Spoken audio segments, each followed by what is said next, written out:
जंगल में सन्नाटा था। हरिया तोता तो थोड़ी सी भी बारिश से डर जाता था। वो अपने घर की खिड़की में बैठा हुआ बारिश को लगातार देखे जा रहा था। वो बहुत डरा हुआ था। वहीं बारिश हो या तेज धूप, कालू कौवे का तो काम ही सोना था। उन्हें क्या, जंगल में बारिश हो या सूखा, दो समय का भोजन चुरा कर खाना सोना, बस दो ही काम थे। वहीं टुनटुनी चिड़िया अपनी बेटी सुनहरी के साथ अपने घर में आराम से बैठी हुई थी। लंबे दुख और कई मुसीबतों के बाद जाकर टुनटुनी चिड़िया को बारिश के मौसम में ऐसे आराम से बैठना नसीब हुआ था। मम्मा, क्या कभी आप पर मुश्किल समय आया है जब आप बहुत परेशान हुई थी? हाँ सुनहरी बेटी, मगर मैंने मुश्किल समय का मुकाबला किया, हिम्मत से, बहादुरी से, और मुश्किल समय गुजर गया। बताइए मम्मा, मुझे भी बताइए, वो मुश्किल समय कैसा था, क्या हुआ था? ये तब की बात है जब आप अभी अंडे में ही थे। मैंने बहुत मुश्किल से, मेहनत से अपने टिंकों को घोंसला बनाया। सूरज मेरे सर पर था और धूप इतनी तेज थी कि मेरे पंख झुलस रहे थे। तो मम्मा, आप नदी पर जाकर ठंडे पेड़ की छांव में बैठ जाती। मैं अपना अंडा छोड़कर कैसे जा सकती थी, और अगर जाती तो मेरा अंडा खराब हो जाता और मुझे मेरी सुंदर बेटी कहाँ से मिलती? तो फिर आपने वो सारी धूप मेरे लिए बर्दाश्त की। धूप तो कुछ दिनों की थी, उससे बढ़कर वो रात आई जब तेज बारिश के साथ जंगल में तूफान आ गया। मेरा घोंसला तेज हवा से टूट जाएगा, मुझे यहाँ से जाना होगा। ये सोचकर टुनटुनी चिड़िया ने अपना घोंसला उठाया और वहाँ से थोड़ी दूर एक बड़े पेड़ के नीचे जाकर बैठ गई। उसने 2 दिन से कुछ भी नहीं खाया था। मम्मा, बारिश के मौसम में तो भूख भी ज्यादा लगती है। सुनो तो, मैंने अंडे के ऊपर कुछ पत्ते रखे और अपने लिए दाना ढूंढने चली गई। बारिश में दाना ढूंढना बहुत मुश्किल होता है। जब मैं काफी देर बाद उस जगह वापस आई तो मेरे घोंसले में मेरा अंडा नहीं था। मम्मा, मतलब मुझे कोई उठाकर ले गया था। अच्छा ही हुआ जो मैं बच गई। अगर वो पक्षी मेरा ऑमलेट बनाकर खा जाता तो आज मैं यहाँ ना होती। मैं बहुत रोई, बहुत शोर मचाया, मगर वहाँ कोई भी नहीं था और मैं उदास मन के साथ वहाँ बैठ गई। बारिश रुक गई। अगली सुबह बहुत रोशन थी। मैंने जज्बे और जोश के साथ अपना अंडा ढूंढने निकली। मैं पड़ोसी कबूतर के पास गई। कबूतर चाचा, मेरा अंडा कहीं खो गया है, क्या आपने देखा है मेरा अंडा कहीं? चिड़िया, मैं तो सारी रात बारिश में नहाता रहा और फिर सो गया था, मुझे नहीं मालूम। ये बात सुनकर मैं और भी परेशान हो गई। फिर मैं तोते भैया के पास गई। टुनटुनी चिड़िया, कल एक अंडा नदी से बुलबुल को मिला था। वो बुलबुल अंडे को अपने घर ले गई है। तोते भैया, बुलबुल का घर कहाँ है? टुनटुनी चिड़िया, झरने के पास जाओ, बुलबुल वहाँ रहती है। मैं दौड़ी और जल्दी से बुलबुल के पास चली गई। बुलबुल जंगल से फूल लेने गई हुई थी। मम्मा, बुलबुल आंटी तब भी फूलों का रस निकाला करती थी क्या? हाँ बेटी, बुलबुल शुरू से ये काम करती है, वो फूलों का रस निकालती है। काफी देर के बाद बुलबुल वापस आ गई। उसने टुनटुनी चिड़िया से पूछा, चिड़िया, क्या बात है, तुम यहाँ क्यों बैठी हुई हो? बुलबुल, मेरा अंडा कहीं खो गया है। सुना है आपको नदी से कोई अंडा मिला है? हाँ चिड़िया, मगर वो अंडा तो लाल रंग का है, शायद किसी तोते या मैना का होगा। वो अंडा तुम्हारा नहीं है।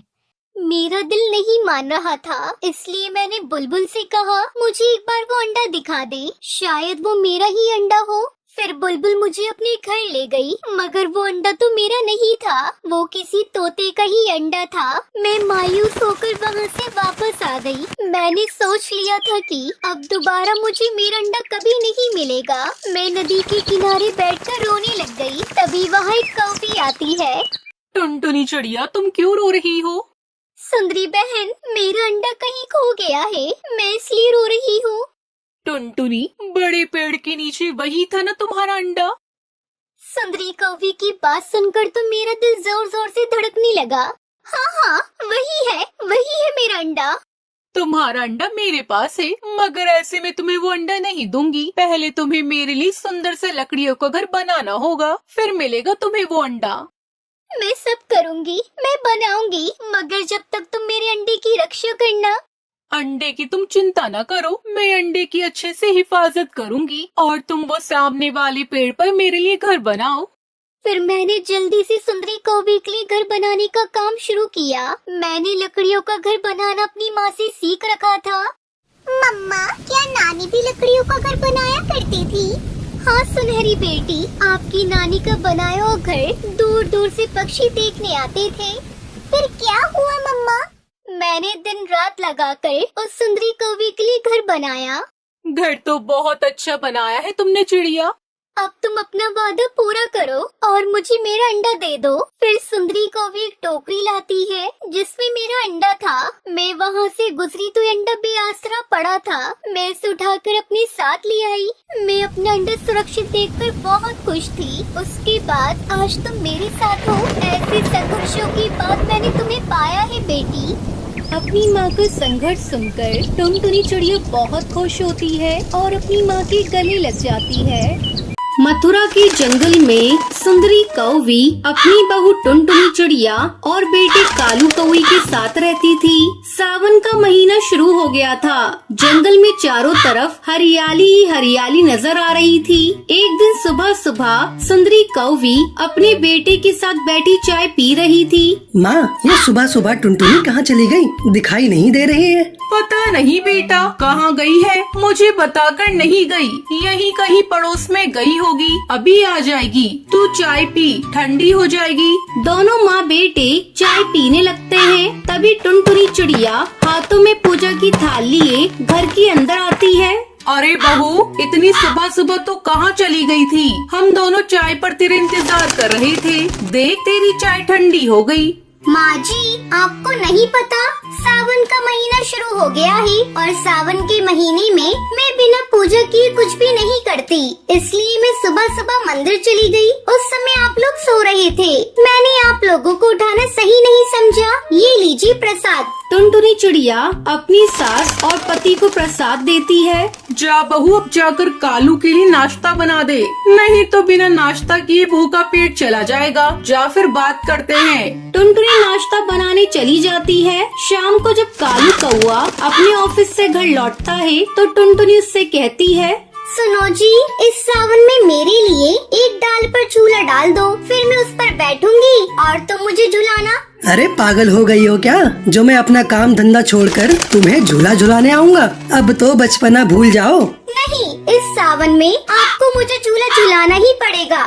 तुम ये सब क्या फालतू की बातें कर रही हो? तुम कोई छोटी बच्ची हो क्या जो मैं तुम्हें झूला झुलाऊंगा? क्यों मेरा मूड ऑफ कर रही हो सुबह सुबह? इतना कहकर कालू कौवा गुस्से में वहाँ से चला जाता है। इस तरह 2 दिन बीत जाते हैं। टुनटुनी चिड़िया अपना मुंह फुला लेती है। वो सारा काम करती लेकिन किसी से कोई बात नहीं करती। बहू, तू तो जानती है कालू को अपने ऑफिस से फुर्सत नहीं मिलती। वो तुम्हारी जिद को पूरा कैसे करेगा? माँ जी, मैं क्यों उन्हें पूरा दिन झूला झुलाने को बोल रही थी? बस थोड़ी देर ही तो झूला झुलाना था। पिछले सावन में भी उन्होंने मुझे झूला नहीं झुलाया था। मेरी सभी सहेलियाँ अपने पतियों के साथ झूला झूलेंगी और एक मैं ही हर साल की तरह रह जाऊंगी। बहू, तुझे झूला ही झूलना है ना? तू ऐसा कर, पर्दे के पाइप में रस्सी बांधकर झूला लगा ले। शाम को जब कालू घर आएगा तो मैं उसे बोल दूंगी, वो तुझे झूला झुला दे।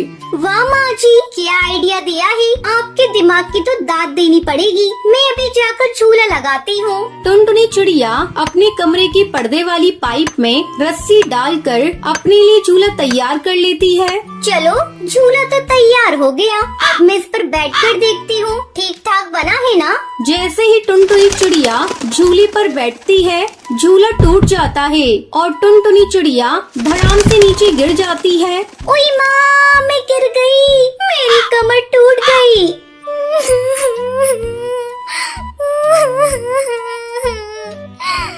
टुनटुनी के रोने की आवाज सुनकर सुंदरी कौवी वहाँ आती है। अरे बहू, तू नीचे कैसे गिर गई और तू इतना चिल्ला क्यों रही है?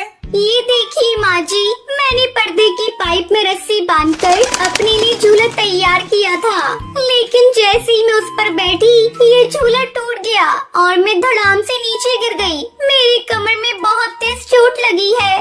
तभी कालू कालू भी ऑफिस से घर आ जाता है। सुंदरी उसे सारी बात बताती है। टुनटुनी, ऐसा भी कोई करता है? तुम जीती मैं हारा। तुम्हें रविवार को पार्क में झूला झुलाने ले चलूंगा, फिर तुम जितनी मर्जी उतना झूला झूलना। 2 दिन बाद रविवार था। टुनटुनी चिड़िया कालू कौवे के साथ पार्क में झूला झूलने जाती है। वहाँ नीम के पेड़ पर बहुत सारे झूले लगे हुए थे और उन पर पक्षी अपनी अपनी पत्नी को झूला झुला रहे थे। टुनटुनी चिड़िया भी एक झूले पर बैठ जाती है और कालू कौवा उसे झूला झुलाने लगता है। झूला झूलते हुए टुनटुनी चिड़िया बहुत खुश थी। वो काफी देर तक झूला झूलती रहती है। फिर दोनों पति पत्नी घर लौट आते हैं। माँ जी, आज मैं बहुत खुश हूँ। मेरा सावन में झूला झूलने का सपना सच हो गया। अब मैं भी अपनी सहेलियों को फोन पर बताऊंगी कि मेरे पति ने मुझे झूला झुलाया है। माँ जी, अगर आज आप भी पार्क में आई होती तो देखती बहुत सारे पक्षी अपनी पत्नियों को झूला झुला रहे थे। बहू तो खुश है ना, यही मेरे लिए बहुत है। इस तरह सभी खुशी खुशी रहने लगते हैं।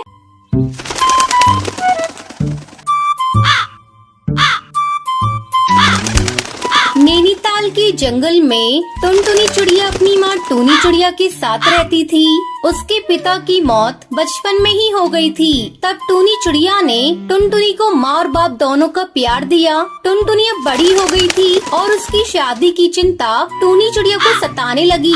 एक दिन जंगल का मुखिया कड़कनाथ कौवा टूनी चिड़िया के घर आता है। कहो भाभी, कैसे हो? सब कुछ बढ़िया चल रहा है ना? मुखिया जी, आप बताइए, कहिए कैसे आना हुआ? तुम्हारी बिटिया के लिए रिश्ता लेकर आया हूँ। शहर में मेरी मौसी का बेटा है। तुम कहो तो बात आगे बढ़ाऊं। वैसे आजकल मौसी मेरे पास आई हुई है। कल उनका बेटा भी आने वाला है। तुम चाहो तो कल ही टुनटुनी को दिखा देते हैं। ठीक है मुखिया जी, एक न एक दिन बेटी को विदा तो करना ही है। अगले दिन मुखिया की मौसी चंपा कौवी और उसका बेटा कालू टुनटुनी को देखने आते हैं। बहन जी, मुझे तो टुनटुनी पसंद है। बस मेरा बेटा हाँ कह दे, फिर लेन देन की बातें भी हो जाएंगी।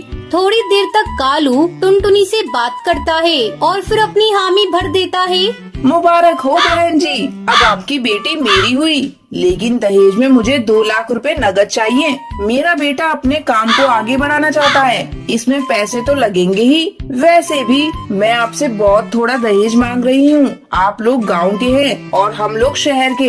शहर में शादी करने के लिए बहुत सारा दहेज देना पड़ता है। मैं तैयार हूँ बहन जी, बस मेरी बेटी का घर बच जाए। इससे ज्यादा खुशी की बात मेरे लिए और क्या होगी।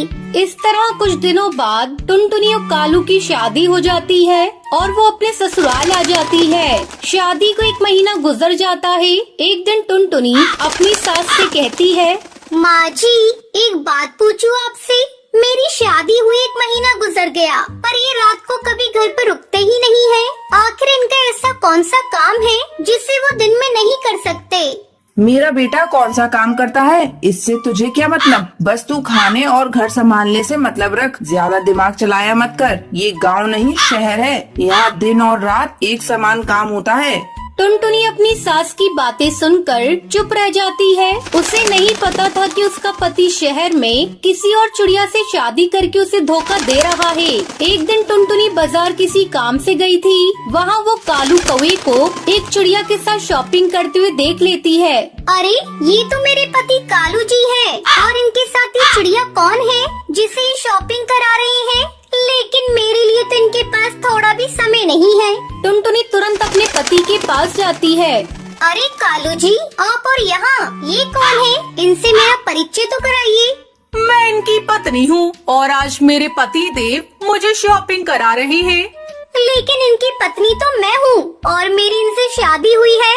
क्या बकवास कर रही है? मैं तुझे नहीं जानता। चलो जाओ यहाँ से। टुनटुनी आंसू बहाती हुई अपने घर चली जाती है। माँ जी, आप लोगों ने मुझे धोखा दिया है, मेरी जिंदगी के साथ खेला है।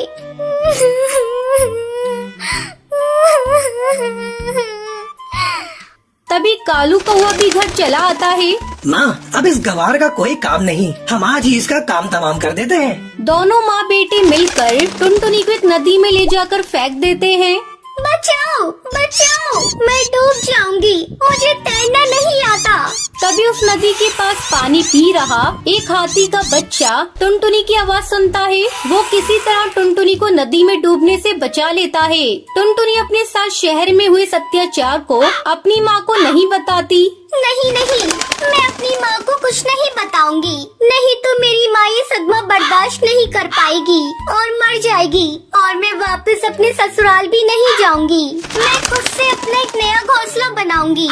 फिर टुनटुनी चिड़िया नदी किनारे एक पेड़ पर एक घोंसला बनाती है और आराम से उसमें खुशी खुशी रहने लगती है। राजस्थान के जंगल में टूनी चिड़िया अपनी 3 बहुओं के साथ रहती थी। टूनी चिड़िया की तीनों बहुएं एक से बढ़कर एक थी। वो तीनों बहुत ही आलसी थी। बहुओं के होते हुए भी टूनी को ही घर का सारा काम करना पड़ता था। क्या करूँ, 3 बहुओं के होते हुए भी मुझे ही घर का सारा काम करना पड़ता है। कुछ दिनों बाद करवा चौथ का त्योहार आने वाला था। एक दिन टूनी चिड़िया अपनी तीनों बहुओं को अपने पास बुलाती है। आओ आओ मेरी बहुओं, मुझे तुम तीनों को कुछ देना है। ये सुनकर तीनों बहुएं खुश हो जाती हैं। ये माँ जी हम लोगों को क्या देने वाली है? लगता है कुछ खाने की चीजें देंगी। अरे नहीं रे, माँ जी हम लोगों को क्या देंगी? वो तो खुद ही चटोरी है, उनसे कुछ बचेगा तब ना। अरे चुप रहो तुम दोनों, मैं इस घर की बड़ी हूँ। शायद माँ जी घर की चाबी मुझे सौंप कर तीर्थ यात्रा पर जाना चाहती है। तुम तीनों आपस में क्या बातें कर रही हो? ये देखो मैं तुम्हारे लिए बाजार से क्या खरीद कर लाई हूँ। माँ जी क्या है इन डब्बों में? टुनटुनी बहू तुम्हें पता है ना करवा चौथ आने वाला है, मैं तुम तीनों बहुओं के लिए गहने लेकर आई हूँ। टूनी चिड़िया तीनों बहुओं को एक एक गहने का डब्बा देती है। माँ जी ये तो बहुत सुंदर है। तभी टुनटुनी चिड़िया की नजर एक दूसरे जेवर के डब्बे पर पड़ जाती है। माँ जी उस डब्बे में क्या है? अच्छा उस डब्बे में, उसमें पुश्तैनी हार है। मेरी सास ने मुझे दिया था करवा चौथ के दिन, मैं इसे ही पहनकर पूजा करती थी। फिर तीनों बहुएं वहाँ से चली जाती है। रात को टुनटुनी चिड़िया को पुश्तैनी हार के बारे में सोच सोच कर नींद नहीं आ रही थी। ऐसा करती हूँ, कल सुबह सुबह उठकर मैं घर का सारा काम खत्म कर दूंगी। माँ जी जब ये सब देखेंगी तो अपना पुश्तैनी हार मुझे दे देंगी। ऐसा सोचकर टुनटुनी चिड़िया अगले दिन सुबह सुबह उठकर घर का सारा काम करने लगती है। बर्तन की आवाज सुनकर सुंदरी कौवी की नींद टूट जाती है। ओह तो ये बात है, घर का सारा काम अकेले करके माँ जी को इम्प्रेस करना चाहती हो, लेकिन मैं ऐसा होने नहीं दूंगी। हार तो मैं ही लूंगी माँ जी से। मैं अभी चाय बनाकर माँ जी को देती हूँ, मेरे हाथ की बनी चाय पीकर माँ जी खुश हो जाएंगी। तभी वहाँ बबली कबूतरी आती है और टुनटुनी चिड़िया से कहती है, अरे टुनटुनी भाभी आप यहाँ क्या कर रही हैं? आप जाकर सो जाओ, मैं अकेले ही घर का सारा काम कर लूंगी। नहीं, मैं भी तुम्हारे साथ काम में लग जाती हूँ ताकि तुम्हारा काम आसान हो जाएगा। पहले मैं माँ जी को चाय बनाकर दे देती हूँ। सुंदरी चाय बनाने लगती है। माँ जी ये लीजिए अदरक वाली चाय, मैंने आज आपके लिए चाय बनाई है, पीकर बताइए कैसी बनी है। क्या कहा बहू, ये चाय तूने बनाई है? मुझे तो विश्वास ही नहीं हो रहा है। इस तरह कुछ दिन बीत जाते हैं। एक दिन बबली कबूतरी टुनटुनी चिड़िया से कहती है, टुनटुनी भाभी मैं सोच रही हूँ बच्चों के पढ़ने के लिए ट्यूशन लगवा लूँ। आप तो जानती है आजकल की पढ़ाई मुझे समझ में नहीं आती। तभी टूनी चिड़िया ये बात सुन लेती है और बबली कबूतरी से कहती है, नहीं बहू, इसमें बहुत पैसे खर्च होंगे। टुनटुनी बहू तू ही क्यों नहीं बच्चों को पढ़ा देती, तू तो बहुत पढ़ी लिखी है। हाँ हाँ माँ जी, मैं जरूर पढ़ा दूंगी।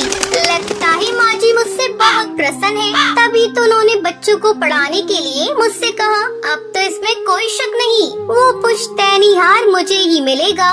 इस तरह तीनों बहुएं अपना आलस छोड़ देती हैं और पुश्तैनी हार की लालच में घर का सारा काम करने लगती है। और एक दिन टूनी चिड़िया अपनी तीनों बहुओं को अपने पास बुलाती है। ये लो बहू, तुम तीनों की मेहनत का इनाम है मेरे पास। 2 और पुश्तैनी हार हैं। तुम तीनों को मैं एक एक हार दे रही हूँ। इस पुश्तैनी हार को तुम लोग संभाल कर रखना। हाँ हाँ माँ जी, हम लोग इस पुश्तैनी हार को संभाल कर रखेंगी। तीनों बहुएं अपनी सास के दिए तोहफे से बहुत खुश हो जाती हैं और तीनों घर की जिम्मेदारी अच्छे से संभालने लग जाती हैं। ये देखकर टूनी चिड़िया बहुत खुश होती है और अपने पूरे परिवार के साथ खुशी खुशी रहने लगती है। ये कहानी है टुनटुनी नाम की एक चिड़िया की। उसकी 10 साल की बेटी थी। उसका पति कालू एक कंपनी में काम करता था। वो बहुत ही ईमानदार था। कालू कौई की ऊपरी आमदनी कुछ भी नहीं थी। उसे जितनी भी सैलरी मिलती थी उससे वो अपने परिवार का गुजारा करता था। एक दिन कालू कौआ जंगल से घर आया तो देखा चारों तरफ अंधेरा है और उसकी बेटी पिंकी मोमबत्ती में पढ़ाई कर रही है। अरे बेटा, तुम मोमबत्ती में क्यों पढ़ रही हो? लाइट क्यों नहीं जलाई है तुमने? पापा काफी समय से लाइट नहीं है। क्या बात कर रही हो? जंगल के सभी घरों में तो लाइट चल रही है। रुको मैं देखता हूँ, कहीं फ्यूज तो नहीं उड़ गया। अरे आप अंधेरे में कहाँ जा रही हैं? मैं टॉर्च दे रही हूँ। जल्दी दो भाई। बस 1 मिनट, अभी लाती हूँ। टुनटुनी कालू कौवे को टॉर्च लाकर देती है। कालू फ्यूज ठीक करने जाता है। इसकी फ्यूज तो उड़ी हुई है। वो फ्यूज बनाने लगता है तभी उसका हाथ एक नंगी वायर पर टच हो जाता है और बिजली के झटके से कालू कौवा झनझना जाता है और उसकी मौत हो जाती है। टुनटुनी और पिंकी दोनों दौड़ते हुए वहाँ पर आती है। अरे क्या हुआ जी आपको? आप क्यों नहीं देखकर काम करते? पिंकी जल्दी से एम्बुलेंस बुला। देख तेरे पापा को क्या हो गया। टुनटुनी और पिंकी एम्बुलेंस से कालू को अस्पताल ले जाती है। वहाँ डॉक्टर कालू को मृत घोषित कर देता है। कालू कौवे की मौत के बाद टुनटुनी अपना दिमागी संतुलन खो बैठती है। जब भी टुनटुनी पिंकी को देखती, अरे कलमुही, तेरे ही चलते कालू की जान चली गई। अगर उस दिन कालू तुझे पढ़ता नहीं देखता तो हड़बड़ी में जाकर लाइट नहीं ठीक करता और मेरे कालू की मौत नहीं होती। मैं तुझे कभी माफ नहीं करूँगी। तू चली जा मेरी आँखों के सामने से। माँ, तुम्हें क्या हो गया है? तुम इस तरह मुझे क्यों डांट रही हो? पहले तो तुम मुझे बहुत प्यार करती थी। मेरी वजह से पापा की जान नहीं गई है माँ। मैं तुम्हें कैसे समझाऊं? चुप हो जा कमबख्त, मैं तुमसे जबान लड़ाना नहीं चाहती। तभी टुनटुनी को चक्कर आ जाता है। क्या हुआ माँ? तुम्हें क्या हो रहा है? संभालो अपने आप को। चलो माँ, तुम्हें घोंसले में लेकर चलती हूँ। पिंकी टुनटुनी को घोंसले में ले जाती है और बेड पर सुला देती है। अब मैं क्या करूं? माँ की ऐसी हालत है, घर में भी खाने को कुछ नहीं है। पापा ने भी जो पैसे जमा किए थे वो भी खत्म हो गए। मुझे बबली आंटी के पास जाना चाहिए, वही कुछ बताएंगी। पिंकी अपनी पड़ोसन बबली कबूतरी के यहाँ जाती है और सारी बात बबली को बताती है। पिंकी देख बेटा, मैं तुझे एक सलाह दूंगी। यहाँ पास में एक तरबूज का खेत है, वहीं से तू तरबूज ला और बेचकर उन्हें पैसे दे दे। बाकी अपनी कमाई अपने पास रखियो। आंटी, आपने बहुत अच्छी सलाह दी है, मैं ऐसा ही करूँगी। अब पिंकी तरबूज बेचकर घर चलाने लगी। उधर टुनटुनी बीमारी रहती थी। ऐसे में एक दिन पिंकी टुनटुनी को लेकर डॉक्टर के पास जाती है। डॉक्टर देखिए ना, मेरी माँ को क्या हुआ? ये बार बार बेहोश हो जा रही हैं। डॉक्टर टुनटुनी का चेकअप करके बताती है। देखो बेटा, इनकी दोनों किडनियां खराब हो गई हैं। अब इन्हें एक स्वस्थ पक्षी की किडनी लगानी होगी, नहीं तो ये बस 2 महीने की मेहमान है। नहीं नहीं डॉक्टर, ऐसा मत कहिए। मैं अपनी माँ को अपनी किडनी दूंगी। मेरे पापा तो मुझे छोड़कर चले गए, लेकिन अब मैं माँ को नहीं खो सकती। पिंकी अपनी किडनी टुनटुनी को दे देती है। कुछ दिनों बाद जब टुनटुनी स्वस्थ होकर घर आती है। आओ माँ, तुम्हारे आने से इस घर में रौनक आ गई। चल हट, मैं तुझसे बात नहीं करती। ठीक है माँ, मुझसे बात मत करो। अब चलो थोड़ा आराम कर लो। टुनटुनी आराम करने लगती है। पिंकी तरबूज लेने के लिए खेत चली जाती है। इसी बीच घर पर डॉक्टर का फोन आता है। टुनटुनी फोन उठाती है। पिंकी बेटा, तुम माँ के साथ साथ अपना भी ध्यान रखना, क्योंकि तुम्हारी ही एक किडनी माँ को लगी है। ऐसे में तुम दोनों को अपना ध्यान रखना होगा। क्या कहा आपने डॉक्टर? मैं टुनटुनी बोल रही हूँ। हाँ हाँ टुनटुनी जी, मैंने जो कहा वो सच है। आपकी बेटी ने ही आपको ये किडनी दी है। टुनटुनी ये सब सुनकर सुन रह जाती है। जैसे ही पिंकी तरबूज बेच कर आती है, टुनटुनी उसके पैरों में गिर जाती है। पिंकी बेटा, मुझे माफ कर दे। मैंने तुझे बहुत भला बुरा कहा है। डॉक्टर ने आज मुझे बता दिया कि तुम्ही ने मुझे जीवन दान दिया है। दोनों माँ बेटी मिलकर रोने लगती है।